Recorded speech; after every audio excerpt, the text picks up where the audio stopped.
Board पे question है, ये क्वेश्चन है सर्कल का। किस चैप्टर का क्वेश्चन है? सर्कल का। देखिए यहाँ पे लिखा हुआ है, if the two circle x minus 1 whole square plus y minus 3 whole square is equal to r square and x square plus y square minus 8x plus 2y plus 8 is equal to 0 intersect. यहाँ देखिए concept क्या है, to circle है यहाँ पर, first circle second circle, दोनों क्या करता है?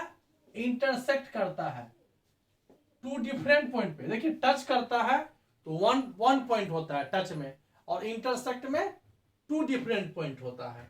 जब टू डिफरेंट पॉइंट होगा तो आर का कंडीशन बताइए। सबसे पहले आप यहाँ देखिए, बेसिक कंसेप्ट के लिए सबसे पहले हम सॉल्यूशन लिखेंगे, फिर लिखेंगे given equation.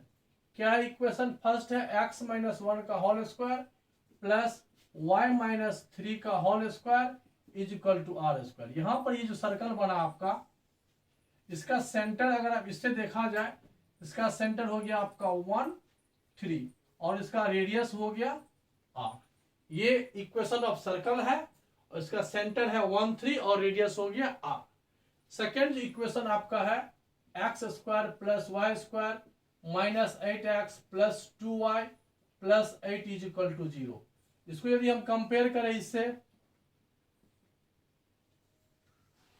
Plus 2gx plus 2fy plus c is equal to 0 से कंपेयर करें तो यहां पर आपका जो सेंटर होगा, सेंटर इसका क्या जाएगा? 2g is equal to minus 8 तो g is equal to minus 4, minus g centre होता है ना, g यहां पर आपका हो जाएगा 4 और 2f is equal to 2, f is equal to 1, minus f होता है, यह हो जाएगा माइनस 1। ये आपका हो गया सेंटर। क्या हो गया ये? सेंटर किसका? सेकेंड सर्कल का। और इसका रेडियस क्या हो जाएगा? Under square root g square 16 f square 1 का square 1 minus c g square plus f square minus c तो माइनस 8। कितना हो गया ये हो गया root 9। That means radius positive होगा तो ये हो गया 3। तो सेकेंड सर्कल जो है, सेकेंड सर्कल इस तरह से इंटरसेक्ट करेगा और इसका सेंटर जो है आपका हो गया 4 माइनस 1 और इसका जो रेडियस है, इसका जो रेडियस है वो हो गया आपको 3। ये टू सर्कल आपको दिया हुआ है, ठीक है, बोथ सर्कल्स दिया हुआ है। अब यह कहता है कि ये इंटरसेक्ट करता है या नहीं करता है। अब इस क्वेश्चन को बनाने से पहले हम आपको टू कंसेप्ट बता देते हैं। देखिए क्या होता है कंडीशन। फर्स्ट सर्कल ये है, सेकेंड सर्कल ये है। यदि ये टच करेगा, देखिए यहां पर टच करेगा तो यह R1 plus R2 is equal to C1 C2 हो गया। C1 फर्स्ट सेंटर और C2 सेकेंड सेंटर। ये बुक में आपको लिखा हुआ मिलेगा, if two circle are touches externally each other, तो ये हो जाएगा। यदि यही क्वेश्चन अगर आपको इंटरनली टच कर रहा है, इंटरनली टच कर रहा है, जब इंटरनली टच करता है तो ये आपका हो जाता है ग्रेटर रेडियस को अगर हम R1 माने हुए हैं तो R1 minus R2 is equal to C1 C2। और यहां पर अगर दोनों इंटरसेक्ट कर रहा है, दोनों इंटरसेक्ट करता है तो यहां पर देखिए R1 R2 ग्रेटर देन हो जाएगा, C1 C2 लेस होगा। जैसे से कंपैक्ट होगा तो C1 C1 कंपैक्ट होगा तो C1 C2 के बीच का जो डिस्टेंस होगा वो डिक्रीज करते जाएगा, मतलब ये स्मॉल होता जाएगा, ये तो फिक्स रहेगा। यहाँ पर R1 R2 आपका ग्रेटर हो जाएगा C1 C2 से। ये 3 स्टेटमेंट आपको किसी भी बुक में मिल जाएगा। लेकिन यहाँ रेंज है, देखिए यहाँ रेंज दिया हुआ है, यहाँ पर दो बातें होगा। व्हेन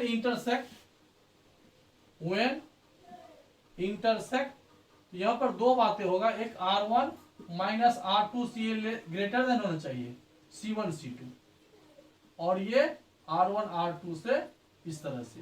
ये दो कंडीशन आपको यहां लेकर के चलना पड़ेगा और साथ में याद रखना पड़ेगा कि R1 minus R2 less than ना हो, R1 R2 लेस देन ना हो। अब यह कंडीशन फर्स्ट लेके अगर हम चलते हैं, R1 माइनस R2, R1 कितना है आपका, इसका रेडियस तो R हो गया। अब इसी R को ग्रेटर मान लो, हो जाएगा R माइनस R2 कितना हो गया 3 less than C1 C2। C1 C2 क्या हो गया आपका, डिस्टेंस बिटवीन 2 पॉइंट्स। तो C1 C2 आप यहां पे फाइंड कर सकते हो। C1 C2 C1 C2 find कर सकते हो। तो इसका सेंटर है 4 - 1, इसका है 1 3। तो C1 C2 आपका यहां से फाइंड हो जाएगा 4 - 1, 3 का स्क्वायर 9 और -1 - 3, 4 का स्क्वायर 16 और 9 25 मीन्स 5। यानी C1 C2 आपका निकल गया 5। और ये आपका हो गया R1 plus R2। R1 plus R2 हो गया कितना, ये R प्लस 3। अब यहाँ पर देखिए -3 है, यहाँ +3 है। तो अब आप क्या करो, R का वैल्यू हो गया कितना, अब इस दोनों को एक साथ लेके चलो, 2 पार्ट कर लो यहाँ पर।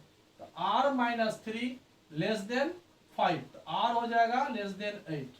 फिर यहाँ पर हो जाएगा 5 ग्रेटर देन R प्लस 3, तो 2 जाएगा, 2 से ग्रेटर देन R हो जाएगा। तो value of R is greater than 2 और बट लेस देन 8। इस तरह से हम लोगों ने इस क्वेश्चन को सॉल्व किया। अब यहाँ पर एक बात और आप समझ लीजिए,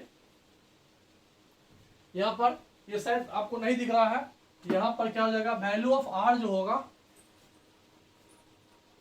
वैल्यू ऑफ R जो होगा इसको यहाँ मेंशन कर दीजिए। ये आपका ये जो वैल्यू हो जाएगा R less than 2, value of R lies between 2 and 8। अब यहां से एक बार आप देखिए, क्वेश्चन बहुत ही इजी है लेकिन कंसेप्चुअल प्रॉब्लम है। फिर से एक बार आप रिमाइंड कर सकते हैं कि यहाँ पर 2 इक्वेशन है। फर्स्ट इक्वेशन ऑफ सर्कल यहाँ है, सेकेंड इक्वेशन ऑफ सर्कल यहाँ है।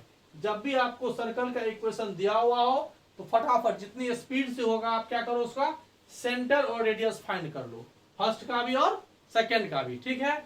अब यहाँ पर ये कंडीशन हमको कहीं भी मिल जाएगा कि टच करता है इंटरनली, एक्सटर्नली और इंटरसेक्ट करता है। लेकिन जब रेंज की बात आ जाएगी तो हम लोगों को क्या करना पड़ेगा, फिर ग्रेटर देन और लेस देन की बात आ जाएगी। तो यहाँ पर जब इंटरसेक्ट करता है तो ये तो हम लोग जानते ही थे, C1 C2 less than R1 R2। जब रेंज की बात हो जाएगी तो R1 - R2 greater than C1 C2 और R1 plus R2 less than. इस पर हमने क्या किया, इसको शो किया। C1 C2 जो है वो डिस्टेंस बिटवीन सेंटर है, क्या है, डिस्टेंस बिटवीन सेंटर। हम यहाँ पर सेंटर था इसका 4 - 1, इसका सेंटर था 1 3। तो यहाँ से हम लोग डिस्टेंस फार्मूला के थ्रू हमने C1 C2 निकाला और कितना आया, ये 5 आया। हमने इस 5 को यहाँ रखा, यहाँ से लीनियर इक्वेशन का हमने क्या किया, कंडीशन लगाया और ये आपको रेंज मिला। इस तरह से यह क्वेश्चन आपको निश्चित रूप से समझ में आ गया होगा। ओके, इस कंडीशन के लिए आपका ये हो जाएगा ना, यहाँ पर क्या हो जाएगा, ये R1 प्लस R2 जो है यहाँ पर ये always greater than C1 C2 हो जाएगा। ये नीचे दिख नहीं रहा था इसलिए हमने इसको शिफ्ट करके यहाँ लिखा R1 plus R2 greater than C1 C2। अभी आपको दिख रहा होगा। ओके।